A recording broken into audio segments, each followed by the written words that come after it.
That's what I love about podcasting. You don't have just the one way to do it. You have 1,000 ways to do it.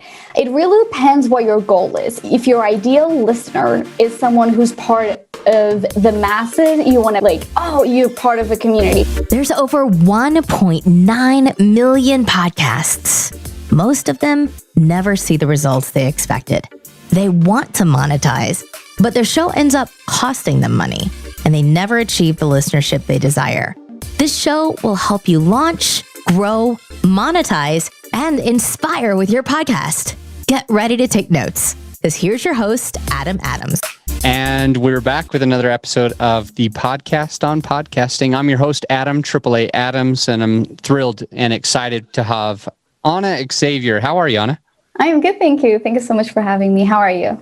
I'm fantastic. It is still winter somehow. It's like, it should be spring, but it's snowed like a foot yesterday, and it's already spring. I don't get it, but that's all good. It's a good exercise to kind of shovel the snow, and you're getting fresh air at the same time and some sunlight. So it's very healthy, and I shouldn't complain in the slightest for the extra exercise that I was able to have.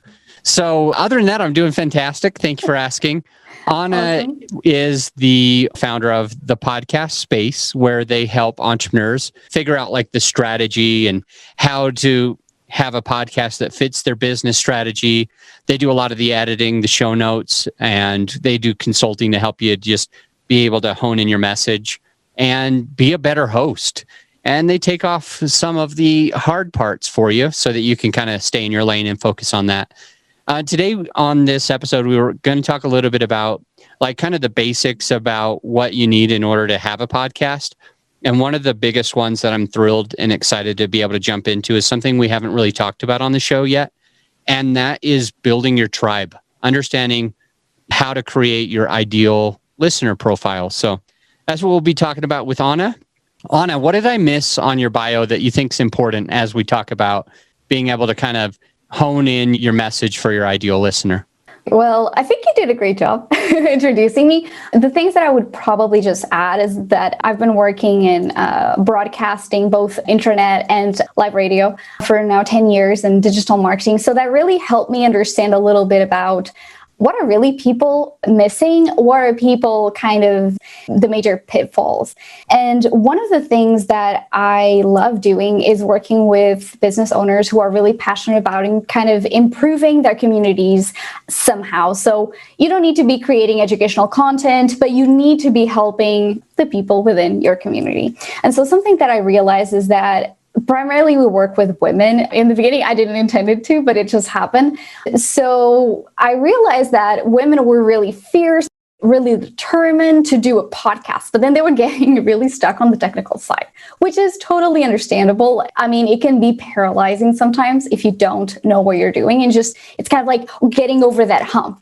And so besides just talking to them and understanding, all right, what is your podcast idea? What are your issues, your technical difficulties that you're experiencing? I realized that a lot of times they knew their business through and through, but they didn't know how to translate that to a podcast. And so you, Adam, I mean, you know everything about your business. I do nothing in coming in and saying let's just take this idea and just try it out. I will rely on your expertise. You know your customers more than and better than anyone. So that's pretty much what I do with them, is taking out a little bit of that. I think sometimes it's kind of that fog that is kind of the connection between who you are as a business owner and what is your podcast tribe. A lot of times, if you're using a podcast to grow your business, which is the majority of the podcasters out there, either you're trying to network with decision makers in order to grow your business, or you're creating content to become a thought leader online to grow your business, or you're trying to create these lead generation process to grow your customer base. All of these things, they rely on your business as a base. So a lot of times people assume that they're not related, and they are. If this is your marketing or your lead generation, you already know a lot about them, but you may not realizing. So what I really do is figuring out who your customer avatar / listener avatar is. So it's really taking those little things like And this is where it has evolved a little bit through the years, right? Maybe I'd say 5 to 10 years ago, people were like, all right, so who you're talking to. And you would be something like, is it a man or is it a woman? And like, what is their education and where are they located? And it would be around a little bit around that, and it will be it.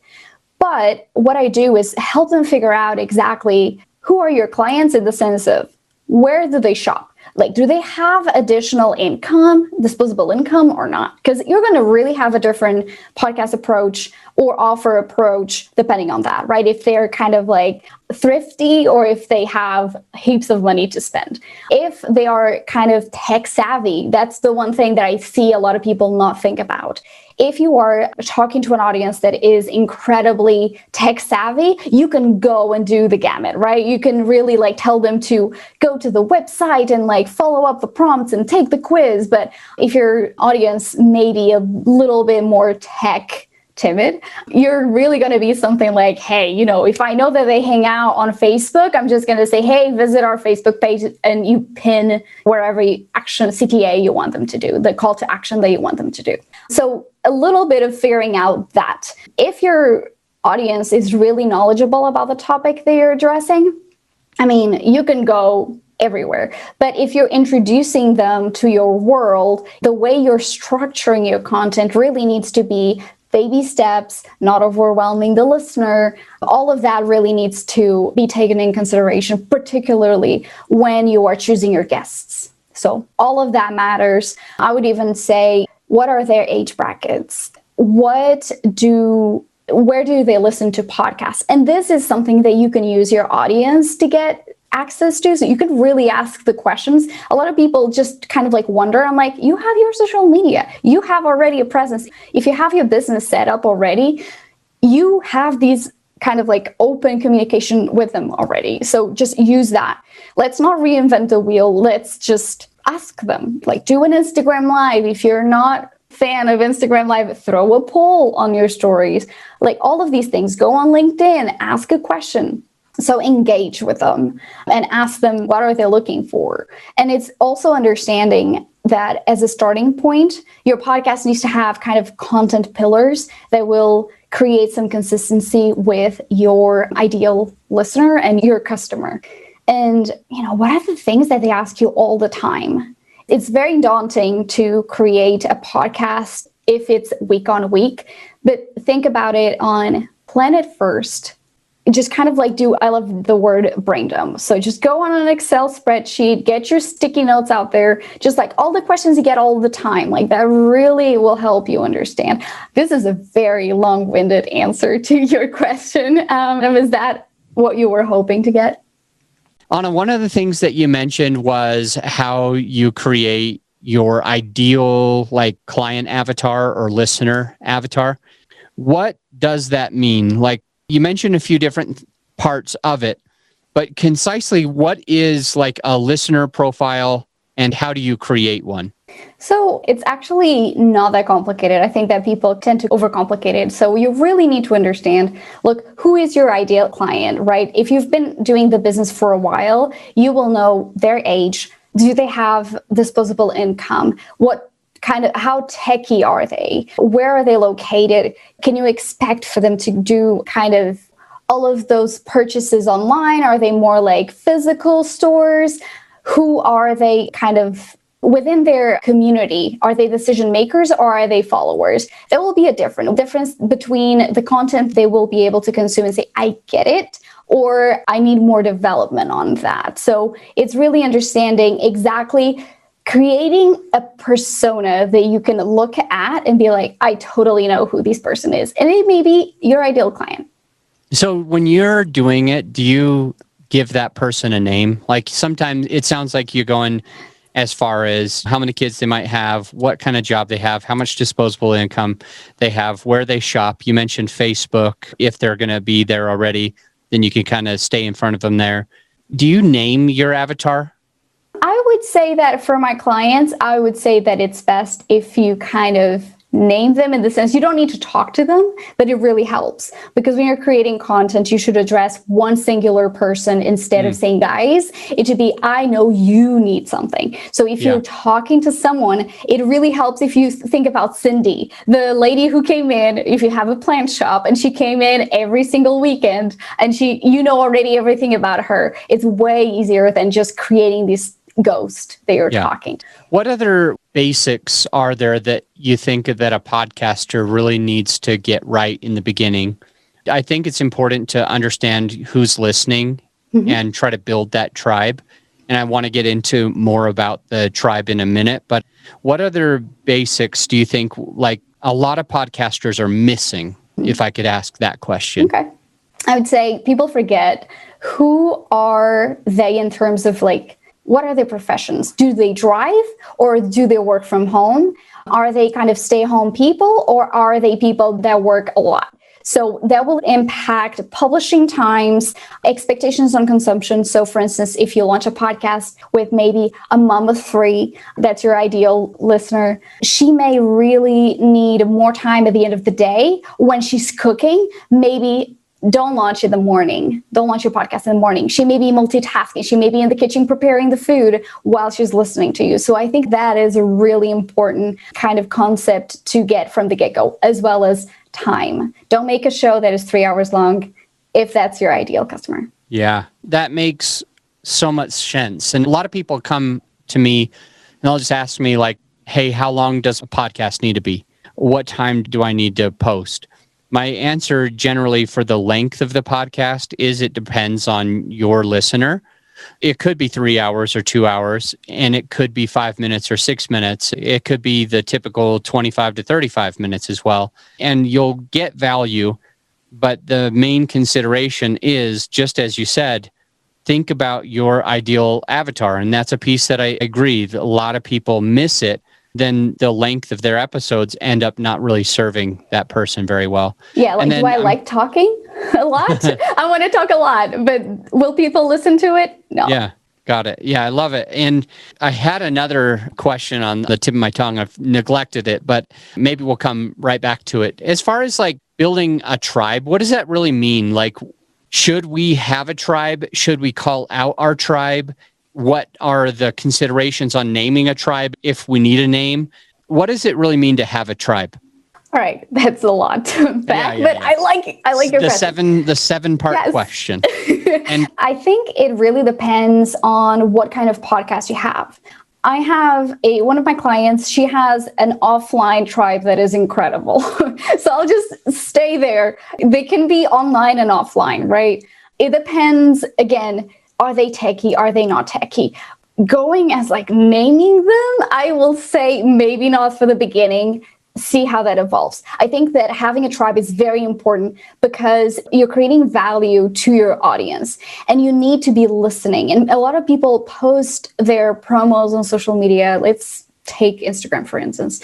They'll post and be like, nobody's talking to me. Nobody's responding. I'm like, what are you doing that is inviting them to a conversation? You're just putting it out there. It's not a double flow. You need to remember that having a community will do multiple things. Sure, it will give you the kind of like the recognition you want, at the same time that you also can lean on them for content ideas. That's what I love. I think that a content that comes directly from the audience is going to be wildly successful because people are going to be feeling more engaged with that content versus just like, oh, I don't care about this topic. It's going to make them feel more connected to your episodes because just like, oh, I asked that question. I'm sure like someone else has it. And really taking the time to post content, it's great.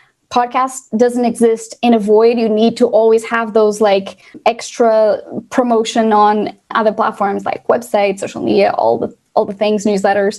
But you really need to spend some time talking to them because I think that's like the most important thing. Naming them. If it helps you, go ahead and do it. But I think that the community is there because they will become your best cheerleaders. They will become, you don't need to have a feature on a magazine if you have your community raving about you. Like word of mouth recommendation is the best thing. I mean, I still listen to podcasts I was recommended to. So as far as like, I have a couple of clients that they call out like their tribe on the podcast. They'll say something to the effect of, "What's up, Chef Nation?" Or maybe it's a cooking podcast and they might call Chef Nation.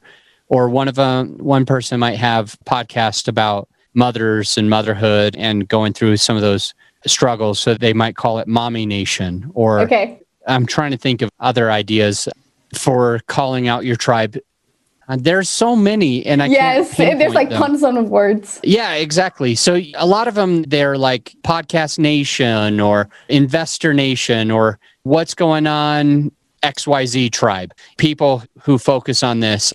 I've got this client, and I was just looking at his podcast with him. It's called Primal King. And so he'll say, like, I think he calls it Primal Nation. Or so it's basically like their tribes. It's something where they want the listener to kind of identify as that tribe or as that nation. And I think even John Lee Dumas from like Entrepreneur on Fire, I think he says like Fire Nation or Entrepreneur Tribe, something like that. And I feel like it's beneficial to do that. You said you don't always have your clients like call them out or name the tribe, but I'm curious if you feel like there is a way for us to kind of think about how to name those tribes so that our ideal listener who will end up doing business with us or whatever it is that we're looking for them to take that next step feels like they're part of something bigger. You know, it's not just a podcast. It's a movement, a community. Exactly. So do you have any thoughts on that, or we can just skip it? It's totally fine too. No, I love it. Let's discuss, because that's what I love about podcasting. You don't have just the one way to do it. You have 1,000 ways to do it. It really depends what your goal is. If your ideal listener is someone who's part of the masses, you want to like, oh, you're part of a community. But if your podcast is about creating an intimate relationship with the listener, I would say that it's good to not call them something, because it breaks the bond between you and the listener if your content is just talking to them. Does that make sense as I'm explaining this? Yeah. To me, what I feel like you're saying, correct me if I'm wrong, it's like many podcasters jump onto their podcast and they say something like, "What's up, everybody?" Or they'll have somebody on the podcast like you, Anna, and they'll say something like, "Anna, why don't you share this with my audience?" And almost what you're saying is be the opposite of that. Instead of saying you guys or Investor Nation or Mindset Nation or Entrepreneur Tribe, to just say you.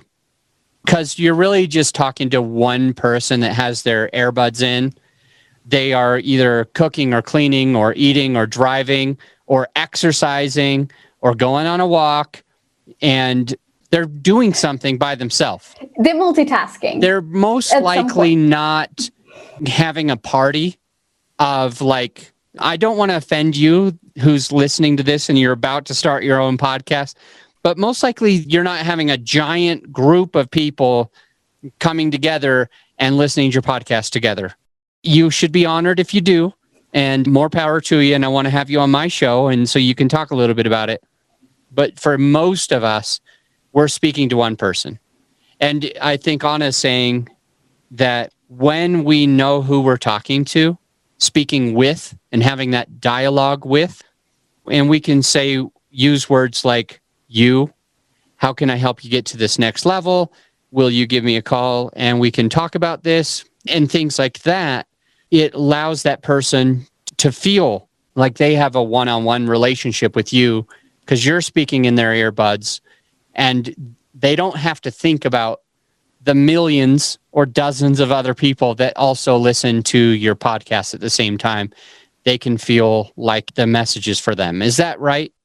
Yeah, and I'll add to it. I think that if you do have, and I feel like there's nothing wrong with calling like Podcast Nation or whatever nation. I think that if you have a podcast that is reliant on Facebook community, a Clubhouse community, an Instagram community, that you are there constantly and there's that expectation that your listener can find you there. That's like the avenue to reach you besides the podcast, 100% do it. That is very clever because it will make the person say, oh, it's me. Like, let's say me and Adam plus the other people that I relate to that were part of the same community, who have the same problems, we believe the same values, we do the same things, we have the same habits. That's great because what you're doing is you're building community with that person, connecting them to your brand, connecting to these people that believe in your brand as well.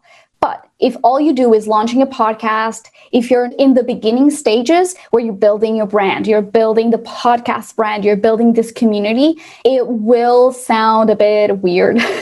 My personal opinion, professional opinion is that start at baby steps. If you have like a massive community behind you, go ahead, make that happen. But you can actually do a third thing, which is to do both solo episodes. Go ahead for the intimate, you and I. If you're doing an interview-based podcast or something that is kind of talking about your community, go ahead and talk about the we and address your people. I personally think that by calling your community something, it's like, hey, Pod Nation, I think that it removes the individuality of each person. So I will always go for the individual because they all listen collectively, but individually. So I think that depends on the impact you want to have.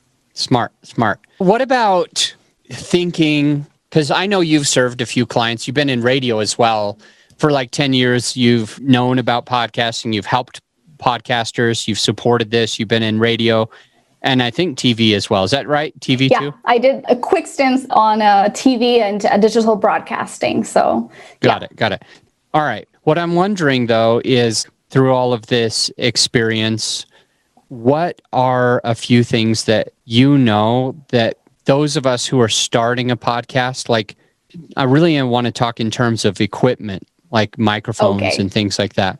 What's kind of like the basics? What's the minimum? If we're going to start a podcast, do we need to just record it directly on our phone? Do we need to spend $20, $50, $100, $300, $500, $2,000 on a mic? What's kind of like the right answer for people that you've seen over the last 10 years who are getting into this and wonder, what do I need to spend up front? The $1 million question. I would say that's a very good question. It depends, one, what your budget is. So when I started in radio, I actually started doing podcasting in my college there was no podcast player.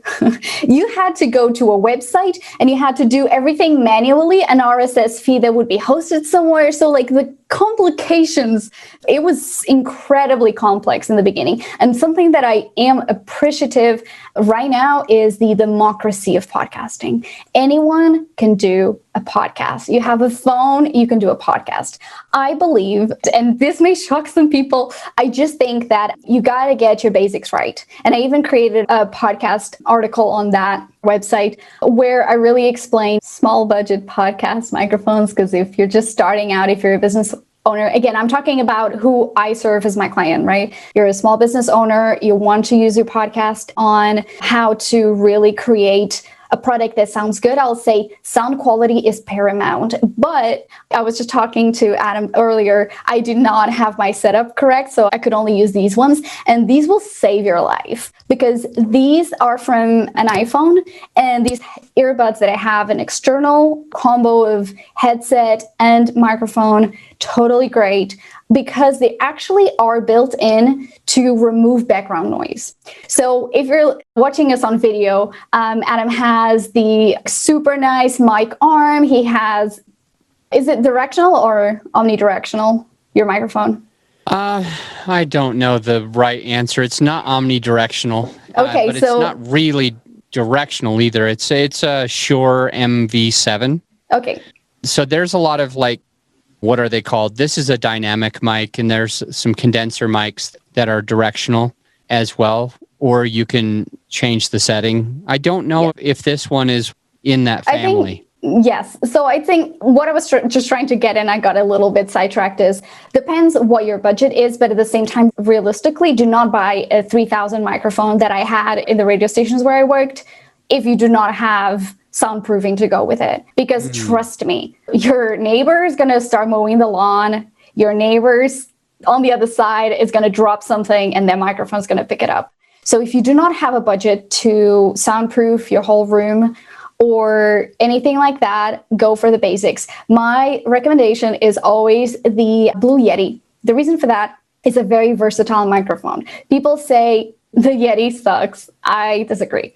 The Yeti is very good if you do not know any, or if you're not well versed in tech setup, because you can take that microphone and do your own solo episodes. You can take that microphone and do an interview. You can do multiple people. If you're a musician, you can use that as well. If you're doing kind of like a round table with people and you're just trying to be scrappy, you can do that as well. And it provides incredible quality. Some of my clients have studio quality sounding. And I'm like, yes, you can do that because I help them set it up. And it's just, use your equipment wisely. Don't go and buy a compressor and all of these things that you do not know how to use, that if something breaks in your computer, you do not know how to fix it. And then it's going to be a nightmare. Or people that I sometimes editing podcasts and then I see the video and I'm like, oh, they have a professional setup. What happened? And they're like, oh, I didn't know how to reset it up because I paid somebody to do it for me. So buy tech that you're comfortable with, upgrade if needed. Like for instance, the Yeti is great because then if you want to be moving up, you can actually take the USB cable and upgrade to an XLR and then like a Scarlett. So you can really make that happen. So I'd say start small if you do not know anything techie at all. That's my recommendations. So sorry to cut you off. Yeah, it is interesting that you like the Blue Yeti so much because like I'm completely the opposite. I hate it. I just think that it's a really bad choice for a podcaster, only because as a condenser microphone, it sounds very echoey. You hear the whole room, the whole echoey. I was talking about Derek Wilson's podcast, Primal King, and we serve him. We do his marketing for him on his show, and we've just really helped him blow that up, and he's getting so many more listeners. But he had a Blue Yeti, and it was because somebody told him to use it. Mm-hmm. And I was listening to one of the episodes, and it was just so bad. And he's like, why is this so bad? I got the mic that everybody told me to get. And I'm like, what mic is it? It sounds horrible. And he told me it was the Blue Yeti. And I go, do you not have any other mics? Like, you would spend over $100 for that one. Do you not have any others? He goes, well, there's another one, but it was a lot cheaper. And I go, which one was it? He said it was the ATR 2100. It was. That's a really good one. And it sounds so good. I was like, you need to switch right now. You need to go and start using that one. Because like with the Blue Yeti, generally they sit on your desk most of the time. First issue. Yeah, so they sit on your desk most of the time. So two problems. One is because they pick up so much extra sound from the rest of the room. Anytime you touch your desk, it picks it up so loud. And the second thing is because it's not right next to your mouth, because it's sitting down lower away from your mouth. The Blue Yetis tend to be extremely echoey because you really want to put them close. And then they'll pick up, like you said, they'll pick up your neighbor mowing. But that's because it's mostly like a dynamic mic or a condenser mic versus a dynamic, where like the ATR 2100, not the AT 2020, but the ATR 2100X or the MV7 or some of these others. And I know we're getting weeded, but I just am so passionate against the Blue Yeti because I've never 100%. Actually, that's a lie. I have only heard one now. It was 100%. But there was somebody who like they built this box setup where they put this foam over top of the Blue Yeti that was about 8 inches thick. and it went around the whole thing. And then behind it, they built themselves like this box of soundproofing. And I remember actually saying, I really like the sound. What are you using? And they told me that it was the Yeti. And I was like, are you kidding me? How does it sound so good? And they showed me everything that they did. But out of like over 500 interviews that I've done, that was the first one. And it only happened like, I don't know, a couple weeks ago. But before that, it was 100%. Like I always said, it sounds like you're just using your webcam mic because it's just so echoey. What are you using? And they go, oh, I'm using the best one that everybody told me to use, it's the Blue Yeti. Anyway, I didn't want to get hung up on the Blue Yeti, but I respect you and your thoughts and your opinion for sure. I thought that it would be important, since I am so passionate, that there's mics that cost way less that end up sounding really, really good, and also have like not just an XLR cable, but they do have the USB to be able to go directly into the computer.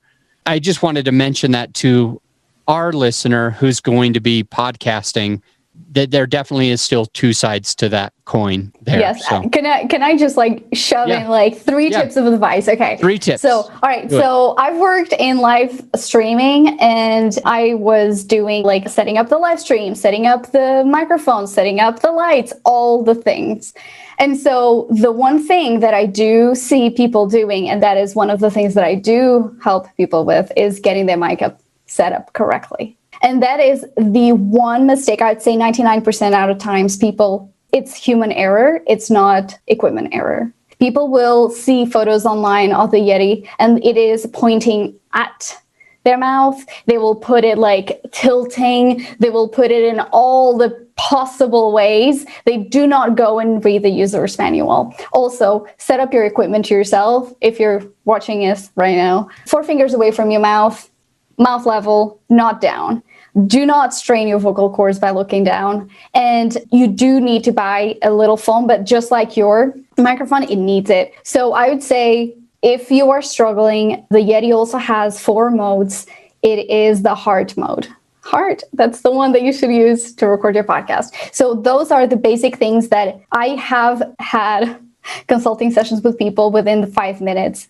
We fixed that issue, which was the microphone was in the wrong setting. So cool. Awesome. Yep. Thank you, Anna. Thank you. Since we are a lot farther than I expected, I thought that we usually try to keep the episodes fairly short, and we've been chatting for a minute.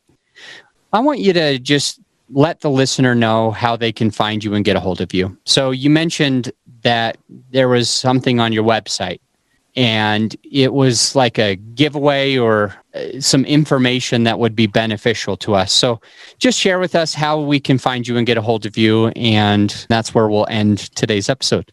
All right. Well, thank you so much for the opportunity. So anyone who's looking to improve their podcast, they can go at thepodcastspace.com/resources for podcasters. And we release every 2 weeks, a new article covering how to improve your podcast on basics, content creation, strategy, all the things, how to set up your Yeti correctly, all the things that you can imagine, we get it done. So it's free. You can also subscribe to the newsletter. It's available on the website. And that's it, I think. And obviously on all social media at the podcast space. So I'm trying to search for the podcastspace.com. And then you said / resources for podcasters. Resources for podcasters. Okay. Got it. Or just to make it a little bit easier, because I'm on the website now, I just typed in the podcast space. And then at the top, there's just a button you can click on resources for podcasters. So that might be, indeed. That way we don't have to put all the dashes, but it's in there. And then you can kind of see some of those resources as well and connect with Anna. Thank you, Anna. Thank you. All right. I'll talk to you soon. And that's a wrap. This episode is brought to you by GrowYourShow.com. Grow Your Show lets you be the star of your show while we handle all the hard stuff. We offer reliable and affordable post-production services that allow you to grow your show organically without all the work. So go ahead and check out the website right now and feel free to schedule a call with me and let's take your show to the next level. Again, GrowYourShow.com. You just press record. We handle the rest.